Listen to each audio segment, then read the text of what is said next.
saludos estimados participantes de lo que es asignatura de evolución histórica del derecho. Muy bien, en cuanto a la evolución histórica del derecho, es una asignatura, si se quiere, bastante heterogénea en virtud de que, como vamos a ver hoy, pues está conformada por una serie de situaciones, una serie de ciencias de apoyo y una serie de fenómenos que vienen a aportar a lo que es la historia del derecho en sí. Cuando hablamos de evolución histórica del derecho, estamos hablando de una expresión que contiene dos elementos, la parte histórica y la parte del derecho, los elementos jurídicos. Por tanto, tiene vinculaciones con un sinnúmero de situaciones que pasan a aportar de manera heterogénea un solo elemento que sería el contexto, lo que generó la situación jurídica de ese momento. Es muy importante abrir la mente y vamos a tratar de durante estas 5 semanas desarrollar la asignatura de una forma distinta, porque muchas veces escuchamos historia y pensamos en situaciones aburridas, en fechas, en narrativas largas y eternas, y de repente no la contextualizamos. Y el llamado es a ustedes que están viendo esto, pues es ver la historia desde el punto de vista del contexto que va a venir a aplicar al derecho, para de una u otra forma poder entender el porqué, las causas, las consecuencias que han generado las situaciones históricas, los contextos políticos, sociales, económicos de la historia de la humanidad y que de manera directa influyen en el legislador, influyen en lo que es la teoría jurídica. Dentro de esta primera lámina, como ustedes pueden observar, pues tenemos hitos históricos, en este caso 4 hitos históricos, al azar, incluso unos son mucho más recientes, que sin duda alguna los quería traer como introducción el día de hoy para que entendamos el por qué ciertas situaciones, desde el punto de vista político, desde el punto de vista militar, desde el punto de vista bélico, desde el punto de vista social, cultural, económico, mercantil, marcan la línea para la definición de los procesos jurídicos. Todos nosotros, estimados colegas, recordamos que al momento de ver introducción al derecho, se nos decía que la sociedad siempre va un paso adelante del derecho. ¿Por qué se dice esto? Porque la sociedad va presentando situaciones de hecho, va presentando realidades, va presentando escenarios, necesidades que vienen dadas por innovaciones tecnológicas, que vienen dadas por situaciones sociales y que se presentan y surge la necesidad de que el derecho venga y pase a regularnos. ¿Por qué se dice entonces eso, que la sociedad va a este paso adelante? Porque primero surge la necesidad, primero surgen las situaciones de hecho, primero surgen las cosas dentro de ese fenómeno social, dentro de esa interacción social del hombre, y después es que pasa el legislador, pasa el derecho, pasa la norma jurídica a regular esas situaciones ya existentes para poder controlarlas y garantizar el desenvolvimiento social. Entonces, hablaba de las imágenes a manera de introducción. Fíjense esta que está aquí, ese es el Código de Hammurabi. El Código de Hammurabi es un hito dentro del derecho. Se encuentra en estos momentos esta escultura dentro del Museo del Louvre en París. Y cuando tuve la oportunidad de verlo, se me bajaban las lágrimas y tal vez la gente no entendía el contexto de la situación. Y el Código de Hammurabi para nosotros, los abogados, es ese histórico que permitió que el derecho escrito, que el código como tal, que el derecho conocido como lo tenemos hoy en día, tal vez no tan barbárico y tan precario como lo que se escribió o lo que se talló sobre esa piedra, pero le dio el primer momento al derecho, al momento de decir, vengan para acá. A pesar que Hammurabi era el rey de Babilón, Ya no se va a hacer ni se va a decidir sobre lo que diga el rey en esa oportunidad, porque se podía presentar la misma situación y el rey tomar decisiones distintas ante la misma situación, porque el rey como persona pues utilizaba la subjetividad, las emociones y el contexto del momento para poder tomar una decisión. Dentro del Código de Hammurabi es tan novedoso para nosotros desde el punto de vista histórico y dentro de los estudios jurídicos, porque se talló en piedra qué se hacía con cada uno de los casos. Y cada vez que se presentaba una situación, ya se tenían las consecuencias y qué se debía hacer, a pesar de que el rey estuviese o no de acuerdo. Porque el rey, dentro de esa concepción que le otorgaba el poder a través de la fuente divina, pues el rey era el que tomaba la decisión. Ya el rey no tomaba la decisión, sino el rey talló sobre piedra qué es lo que se iba a hacer. Situaciones tan triviales, tan arcaicas y tan primitivas como aquel el ojo por ojo, el diente por diente, conocido coloquialmente por todos nosotros. Bueno, esas situaciones estaban allí, que son, como les digo, barbáricas comparados a la evolución que hemos tenido históricamente dentro del derecho, pero que sin duda alguna para ese momento generaban una innovación total en el mundo jurídico. Más adelante de Lacroix con este cuadro que también está en el mismo museo, La libertad guiando al pueblo, es mucho más amplio, pero representa en la imagen lo que fue la Revolución Francesa. Vemos a esta mujer con el pecho o el torso descubierto, levantando la bandera de Francia. Alrededor se ven cómo las diferentes clases sociales del momento se encontraban ligadas a lo que era esta revolución y vemos cómo la Revolución Francesa, pues con su mensaje de legalité, igualité y fraternité, o legalidad, igualdad y fraternidad, pasó a ser un hito histórico para los diferentes elementos jurídicos, porque gracias a la Revolución Francesa, pues se dio lo que es la división tradicional de los poderes públicos, esa que conocemos todos con el ejecutivo, legislativo y judicial, que en Venezuela estuvo vigente hasta 1999, luego le agregamos dos más, pero esa división del poder público, esa separación de poderes y la posibilidad de que cada uno de los poderes tuviese esa independencia viene a raíz de esa revolución francesa. Entonces allí la vemos representada en ese cuadro de Lacroix. Más adelante vemos la emblemática, el plante de bandera por parte de los soviéticos al momento de lograr entrar dentro del búnker de Hitler, que puso fin a lo que fue el Tercer Reich y de igual manera pues puso fin a lo que fue la Segunda Guerra Mundial.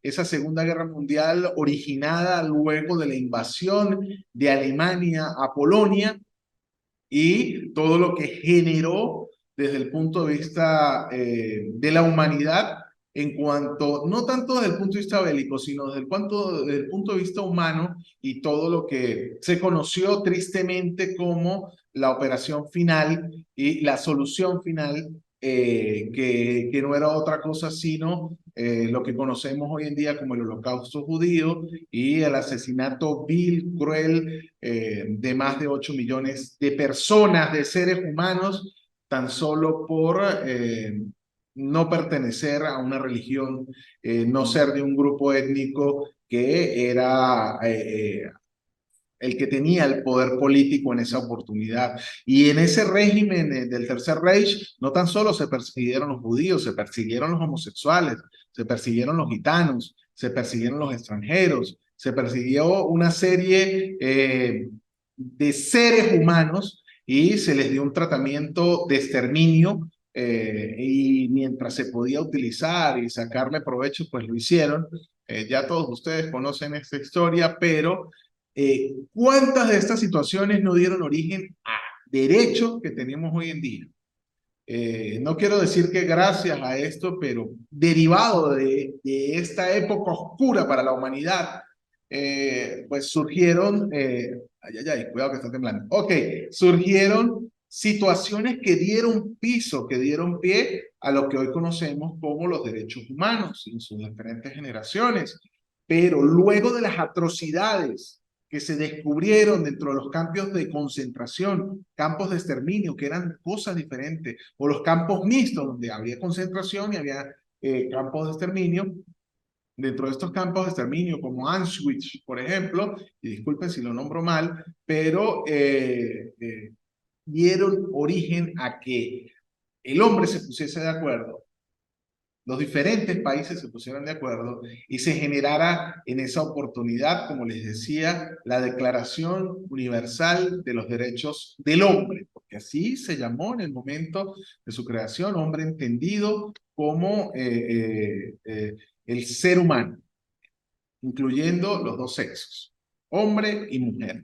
Luego tenemos esta imagen, la caída del muro de Berlín, la caída de la cortina de hierro. Allí pueden o podemos nosotros darnos cuenta cómo desde el punto de vista político-económico se dio el colapso de la Unión Soviética. Dentro de esta imagen, pues es consecuencia de la división o el reparto de territorios que se dio a raíz de la caída de ese Tercer Reich, y donde Occidente y soviéticos pues comenzaron a trazar una frontera dentro de Berlín, construyeron este muro para evitar la fuga de cerebros, la fuga de ciudadanos de un lado hacia otro, y pues de un momento a otro fue insostenible económicamente, y es un hito histórico el fracaso que se dio en esa oportunidad de un modelo económico que no rindió los frutos a las necesidades, a las realidades históricas de ese momento. ¿Cuántas situaciones jurídicas no surgen de este hecho y de este acontecimiento histórico? Es por eso que vamos hoy a desarrollar lo que es, dentro de la evolución histórica del derecho, esta primera clase. Vamos a dar una breve introducción a lo que es el estudio de la historia del derecho. Para eso tengo otras 4 imágenes. Vemos allí no quiero utilizar calificativos, pero cada uno de ustedes puede sacar sus propias conclusiones con Stalin, Mao Zedong, con Hitler y Julio César. Julio César, Hitler, Stalin y Mao Zedong, con esa mentalidad imperialista y de siempre extender esos territorios y la imposición por la fuerza de cada una de las doctrinas, no solo políticas, sino jurídicas, los marcos jurídicos que de una u otra manera en su oportunidad y en su momento histórico, pues eran legales. Para esto les tenía yo varios ejemplos, les traigo varios ejemplos. En alguna oportunidad fue legal lo que veníamos hablando, el hecho de segregar y generar guetos dentro de las ciudades donde se separaban ciudadanos solamente por su condición religiosa o por su origen étnico. También en un momento fue legal la esclavitud y el hecho de vender a personas como cosas. Fue legal también dentro de un territorio, dentro de un momento histórico, el hecho de que las familias no pudiesen tener más de un hijo, ¿ok? Solamente se podía tener un hijo, ¿ok? Y también en determinado momento fue legal que toda la producción agrícola generada por su familia pertenecía al Estado, a pesar de que usted no tuviese para comer, no podía utilizar los frutos y los productos de su trabajo, sino todo eso pertenecía al Estado, debían ser entregados al Estado y después el Estado decidía si entregaba o no esos productos o esos frutos a cada uno de sus ciudadanos. Entonces, ¿por qué hablo de esto? Porque vamos a entender que el contexto de la situación social, político y económica va a determinar el marco jurídico y la generación de las normas. Entonces, para esa oportunidad, un pueblo tan inteligente, tan trabajador, tan civilizado como el pueblo alemán, cayó en las garras de este Mesías que prometió generar riquezas dentro de un ambiente, si se quiere, bastante diezmado, donde el marco alemán no valía nada, la inflación estaba por los cielos, el hambre comenzaba a rondar las calles de las diferentes ciudades de Alemania, producto de las excesivas y fuertes sanciones otorgadas a Alemania luego de perder y luego de firmar ese tratado de Versalles dentro de lo que fue la Primera Guerra Mundial o la Primera Gran Guerra o la Primera Guerra de Europa, ustedes lo definirán como quieran, pero ver cómo el pueblo alemán, un pueblo tan inteligente, tan civilizado, cae en las garras y alienta situaciones como el Tercer Reich. Y así cada uno de los contextos. Entender que estas situaciones culturales, sociales, económicas, políticas, bélicas, generan el germen necesario para que nazcan desde el punto de vista jurídico las diferentes normas que pasan a regular y, si se quiere, hacer esa herramienta para que dictadores, eh, regímenes autoritarios, regímenes democráticos, pues utilicen esto para poder desenvolverse dentro de un territorio. Creo que el mensaje inicial está captado y es el hecho de que el contexto histórico determina las situaciones jurídicas de cada uno de los espacios territoriales. Así las cosas, entendemos que dentro de la historia del derecho existen dos expresiones: historia y derecho. Vamos a revisar rápidamente, dentro de los próximos 5 minutos, qué es la historia. Porque muchos de nosotros, lo decía en un principio, cuando escuchamos historia, cuando vemos historia, pues decimos: ay, eso es aburrido, eso son fechas, esto no va para adelante, ¿sí? Y de hecho, la intención de la clase de hoy es que fuese más interactiva y no solamente yo hablando. Pero la multimodalidad nos permite esto. Nos permite que se pueda ver de manera asíncrona, con esa presencialidad diferida. Entonces, vamos a revisar qué es la historia. La historia, en general, no la historia del derecho, se entiende por historia. Fíjense cómo está allí en la presentación. Vamos a quitar mi cara de aquí. ¿Ok? Se entiende por la historia conjunto de hechos sociales del hombre. Entonces, el hombre, como ser social, pues tiene una serie de situaciones que dentro de su interacción generan y dejan rastro. Para esto, este conjunto de hechos sociales del hombre tienen encadenamiento causal e influyen en el desarrollo colectivo. Bernheim señaló 3 etapas fundamentales del desarrollo de la historiografía o del estudio de la historia. Esas son tantas formas de escribir la historia, pero existen 3 formas de abordarlas. Y entonces tenemos la historia narrativa, la historia pragmática y la historia género. La historia narrativa es esa historia donde se toma cada uno de los libros, de la literatura, de estos cuentos donde tú agarras y comienzas a echar el cuento. Esa historia narrativa es desarrollar los hechos y leerlos tal cual, presentar la narrativa de los hechos. Allí estamos presentes o estaremos palpando lo que es la historia narrativa. Ahora bien, la historia pragmática es tomar esa historia narrativa, analizarla y buscar fundamentos morales que, ligados un poco a la filosofía, me puedan presentar resultados, esos fundamentos morales. Más adelante vamos a ver cada una de ellas. Y viene la historia genética. Y esa historia genética no es otra cosa sino la historia como ciencia, cuando la filosofía entra de frente y se toman referentes históricos comprobables desde el punto de vista objetivo, comprobables con las realidades de otras narrativas, y se genera desde el punto de vista científico la historia. Y aquí es donde debemos tener observancia, tener la posibilidad de revisarla desde el punto de vista académico. Entonces, Heródoto presentó la historia narrativa. Este es el primero que comienza a hablar de la historia desde el punto de vista narrativo. Y esta historia narrativa atiende a la exposición de los hechos verificada en forma literaria. Directamente a los libros, como les decía.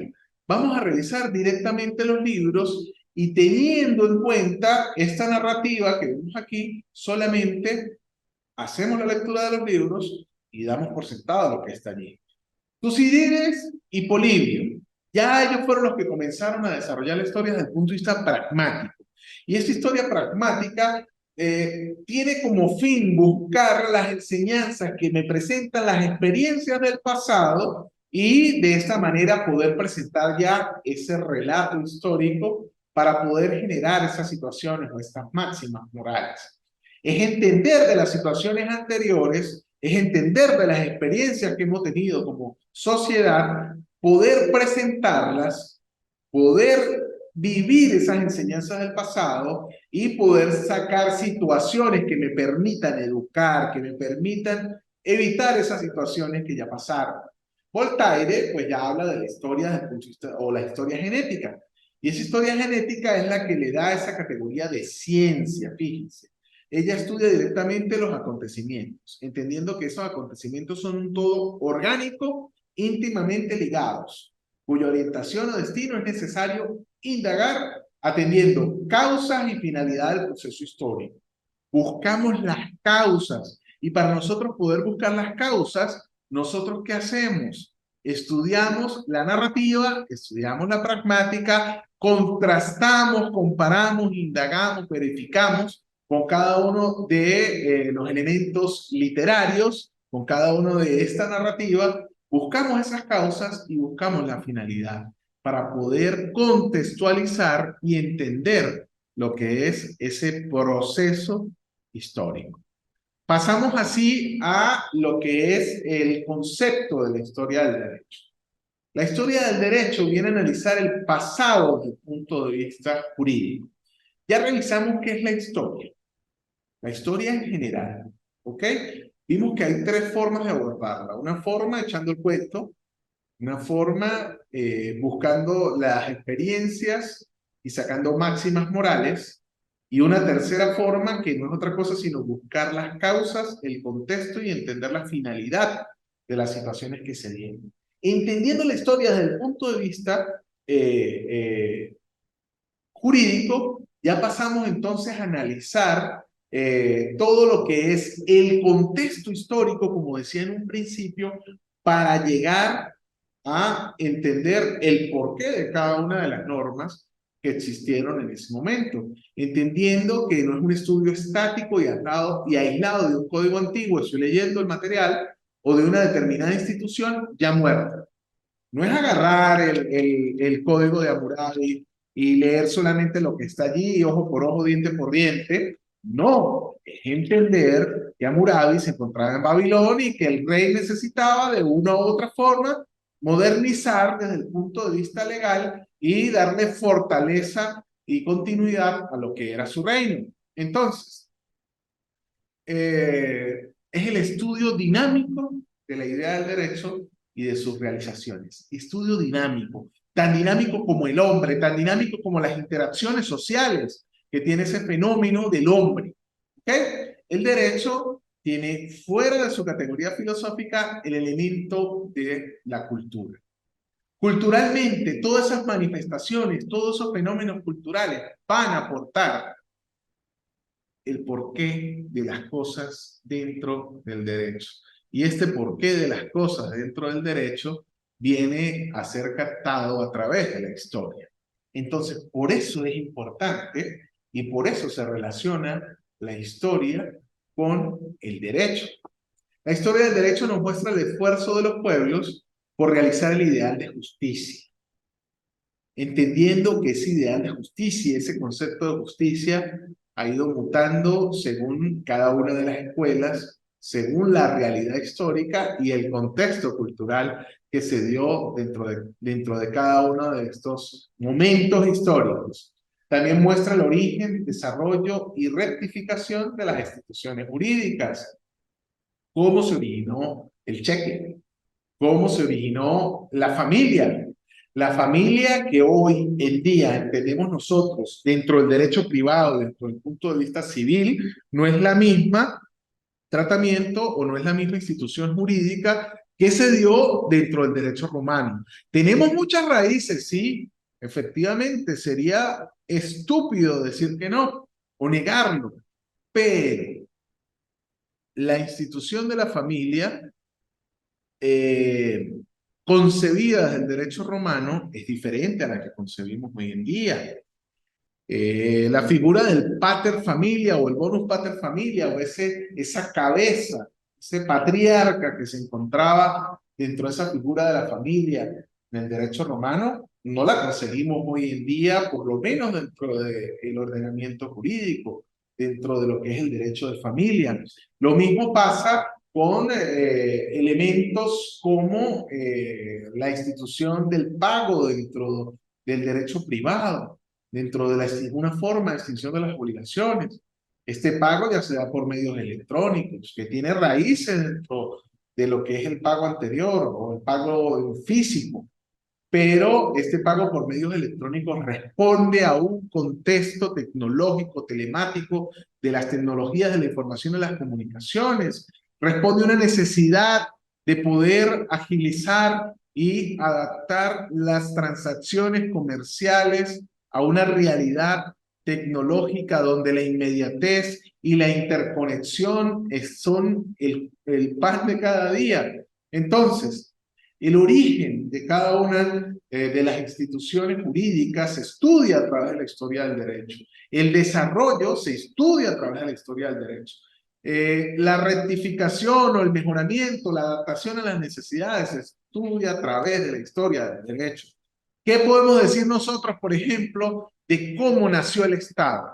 La concepción de ese Estado moderno que tenemos hoy en día, donde ese Estado debe tener un territorio, debe tener población, debe tener un poder, debe tener también el reconocimiento internacional, ¿por qué no? Y un ordenamiento jurídico que le permita su manejo, su desenvolvimiento, su control y también el control de los ciudadanos y el reconocimiento de los ciudadanos. Imagínense ustedes cómo podemos nosotros llegar a entender por qué manejamos este Estado moderno si no revisamos la historia del derecho y entender las primeras fases de ese Estado feudal, lo que fue el feudalismo, lo que fueron los diferentes movimientos que generaron ese Estado y entender esas ciudades-estado, por ejemplo, entender todos esos elementos o todos esos realidades históricas que fueron sumando al saco para generar lo que hoy conocemos como un Estado. Entonces, esta historia del derecho viene a mostrarnos incluso cómo las situaciones del entorno eran contrarias a lo que se encontraba dentro del derecho palpable, el derecho real, el real no de cosas, sino el derecho verdadero. Esa es la importancia de la historia del derecho y por eso lo vemos como la evolución de la historia del derecho. Ahora, ¿cuál es el sujeto y el objeto de la historia del derecho? Nosotros siempre al estudiar cualquier institución jurídica o al estudiar cualquier rama del derecho, es muy importante entender cuáles son los sujetos y el objeto de cada una de ellas. El sujeto, pues, son las personas naturales, conocidos por todos nosotros, que somos las de carne y hueso, decíamos en pregrada, y las personas jurídicas, que no es otra cosa sino las corporaciones, fundaciones, sociedades mercantiles, asociaciones y todas estas formas de reunión desde el punto de vista político, desde el punto de vista comercial. ¿Ok? El objeto de la historia del derecho es el conocimiento de los hechos del hombre que van a influir y hacer el génesis, el germen, las bases, el desarrollo o la extinción del derecho de manera directa o indirecta. Así que concluye entre estos hechos las fuentes del derecho, la ley, la costumbre, la jurisprudencia, las doctrinas de los filósofos del derecho y las circunstancias ideológicas, políticas, económicas, sociales, culturales que han cooperado en el proceso histórico del derecho. Entonces, sujetos de la historia del derecho, pues, todos los sujetos de la especie humana, todos los hombres, y también, pues, las personas jurídicas. En resumen, personas naturales, personas jurídicas. Y dentro del objeto de la historia del derecho, pues, entender todas las situaciones que constituyen como fuentes del derecho y que de una u otra forma orbitan dentro de lo que es ese gran planeta llamado derecho. Muy bien. Vamos a revisar las relaciones entre la historia del derecho con otra ciencia. Fíjense que lo de hoy es una breve introducción al desarrollo de la evolución histórica del derecho. Estamos entendiendo qué es la historia, cuáles son las formas de estudiar la historia, entendemos y vinculamos la historia con el derecho, después relacionamos lo que es la evolución histórica del derecho, revisamos cuál es el sujeto de estudio dentro de la historia del derecho, el objeto de estudio dentro de la historia del derecho, y ahora vamos a las relaciones entre la historia del derecho con otras ciencias. Entonces, tiene un doble contenido, como veníamos diciendo, histórico y jurídico. Entonces, tiene ramas por todos lados. Con las ciencias auxiliares de la historia, fíjense, la lingüística. La lingüística es la encargada de estudiar los idiomas. La paleografía, que es la encargada de descifrar documentos. Esta paleografía directamente, por ejemplo, es la encargada de descifrar documentos que contengan información histórica relacionada con los aspectos jurídicos. ¿Ok? Vamos a seguir la epigrafía, que interpreta las inscripciones, la numismática, que estudia las monedas y las medallas, o la heráldica, que estudia los escudos de armas que tenemos allí dentro de la imagen.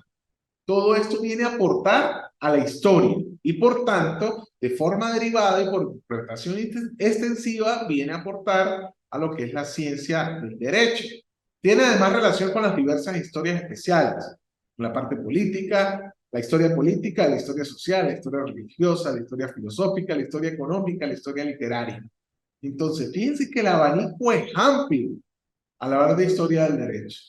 Dos elementos, historia que por sí sola es suficientemente amplia, dinámica, compleja, heterogénea, y el derecho que como fenómeno social, producto de la interacción humana, de la interacción del hombre con el hombre con el Estado, del hombre con las personas jurídicas, pues tiene también N cantidad de interacciones o de relaciones con otras ciencias. Fíjense, también tiene un vínculo muy fuerte con la historia de la literatura jurídica, y si no es otra cosa que esto, porque ¿de dónde sale la doctrina? Que es una principal fuente del derecho, una fuente indirecta de derecho. La doctrina, pues, sale del estudio de esta literatura jurídica. Los diferentes libros que de una u otra manera han conservado y han reflejado el acervo histórico de los elementos jurídicos que pasan a tener un vínculo directo con la historia del derecho. También con la etnología jurídica, que viene a estudiar la historia del derecho desde el punto de vista de los pueblos de cultura retrasada, los pueblos indígenas. Cultura retrasada se nombraba en esa oportunidad, o era nombrado así por los europeos. En cuanto a la sociología, que estudia los hechos y las leyes que rigen la sociedad vinculada al derecho, porque recordemos, como venimos diciendo hace unos minutos, el derecho es un fenómeno social. Entonces, se relaciona la historia del derecho con una gran cantidad de ciencias, con una cantidad de ramas que vienen a enriquecer y a poder vislumbrar ese entorno, esa realidad que vivía en la oportunidad en que se aplicaban esas normas y en que se generaron. Historia vitae magistra es. Esto lo dijo Cicerón. Historia vitae magistra est. La historia es la maestra de la vida. Con esta pequeña reflexión cierro lo que es el encuentro del día de hoy. Les pido de corazón que nos conectemos para el próximo encuentro, que va a estar realmente sustancioso, porque en el próximo encuentro vamos a desarrollar desde el punto de vista de la historia general, vamos a ir revisando cada uno de estos hitos históricos que vinieron a alimentar y a engrosar o a cambiar de una manera u otra, según esa realidad contextual de la oportunidad histórica del momento, vinieron a alimentar lo que es el mundo jurídico. Comenzaremos a desarrollar situaciones como la que veíamos del Código de Hammurabi, por ejemplo, y estaremos desarrollando cada uno de estos hitos históricos durante el próximo encuentro. En el tercer encuentro desarrollaremos una discusión, pero eso lo hablaremos en el segundo, relacionado con las diferentes constituciones venezolanas. Nos pondremos de acuerdo a través del grupo de WhatsApp para poder vislumbrar cualquier duda, evacuar cualquier duda que surja de lo que son las diferentes evaluaciones. Concluyendo la clase del día de hoy, pues el mensaje principal es entender que la realidad histórica, el contexto histórico de cada uno de las situaciones que se dieron dentro de los fenómenos sociales, culturales, sociológicos, que engloban a ese fenómeno que es el hombre y su interacción social, el mensaje es: todo esto vino a influir en la generación de normas, en la generación de leyes, en la generación de un marco jurídico. Y es necesario para nosotros, como estudiosos del derecho, para ustedes, dentro de este programa de doctorado en ciencias jurídicas, entender la contextualidad histórica y el porqué, las causas que determinaron la reacción, la creación, la modificación, la innovación de las diferentes instituciones jurídicas, para de esa manera poder visionar cuáles son los fines que han tenido esa situación. El mensaje principal de la clase de hoy es ese: la realidad histórica, la contextualidad de lo que determinó el entorno jurídico, social, económico, cultural de cada una de esas situaciones dio origen al derecho. Un último ejemplo: cada uno de los movimientos políticos, cada uno de los liderazgos políticos, cada vez que llega al poder, necesita para sí un marco jurídico y un ordenamiento jurídico que le sirva de piso para poder desarrollarse. Lo vemos en nuestro país. Históricamente, cada vez que se da un cambio de gobierno o que se da un cambio político fuerte, ese político necesita el cambio de la Constitución. ¿Ok? Y no estoy hablando de la historia político contemporánea. Vemos cómo desde 1811, desde el 5 de julio de 1811, desde esa acta de independencia, se fueron generando una serie de constituciones que iban cambiando según la necesidad histórica que se iba dando en el momento, bien sea por necesidades económicas, bien sea por necesidades culturales, bien sea por situaciones bélicas o por situaciones geopolíticas, como por ejemplo lo fue la Constitución de 1819 en Angostura, ¿ok? Y la generación de esa gran Colombia. O por todo lo contrario, movimientos como la Crociata de Páez, que en 1830 generó esa disolución de la Gran Colombia, y dejamos de llamarnos colombianos y pasamos nuevamente a llamarnos venezolanos en 1830. Y todo esto generó un cambio dentro del ordenamiento jurídico por las necesidades políticas y de poder que se generaron en el momento. Ni hablar de la cantidad de veces que se cambió la Constitución desde el 1900 hasta 1936, cuando se dio esa hegemonía andina y las necesidades que tenía el presidente Juan Vicente Gómez para poder, de una u otra manera, guardando las formas, mantenerse en el poder. Bueno, llegamos ahora sí al final de lo que es el encuentro del día de hoy. Muchísimas gracias por estar allí conectados. Espero que haya sido bastante didáctica y que se entienda el mensaje o el objetivo de la generación de ese contenido, de ese aprendizaje durante el día de hoy. Mi nombre es Jordi Sánchez, seré su facilitador durante estas 5 semanas. nos mantenemos en contacto a través de los diferentes canales de la plataforma, de comunicación de la plataforma. También nos podemos comunicar a través del grupo de WhatsApp. Les deseo éxitos y recuerden que en el IESIP somos ventanas al conocimiento.